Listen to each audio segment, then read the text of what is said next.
Dietary supplements are big business, $5 billion in sales every year. 4 out of 10 Americans use them every day. Now, a congressional investigation has found a lot of familiar supplements could be contaminated, and that is not all. Our Dr. Jennifer Ashton is here with the latest. Good morning. Good morning, Harry. So this study, brand new study out, what did it look at?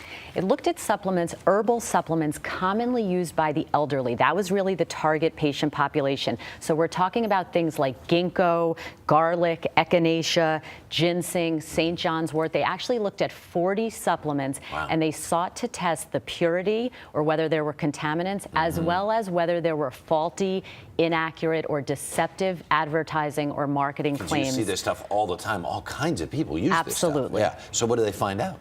Well, they tested 40 random common supplements, which is not a big number, so we have to qualify it by that, and found that 37 of the 40 supplements tested contained trace amounts of contaminants. We also have to mention the levels of those contaminants were well below the toxicity threshold that's set by the EPA and the FDA. And sometimes we see contaminants in bottled water. Sure. But again, not the thing you want to hear, especially when you're talking about supplements that may be taken by the elderly. Well, you're sitting there and you're thinking, because you're thinking this is a thing that's going to help me, and there's some sort of, at least a leap of faith of some notion of purity, and here are there contaminants in them? Right, and there are probably contaminants everywhere. When you talk about herbal dietary supplements, things like herbs and vitamins, they are generally considered to be safe. So the FDA does not regulate their safety before they come to market unless they are qualified as containing a new ingredient or a new product. But they do supervise their safety once they're on the shelf. And the other thing they do, Harry, is they restrict these companies or products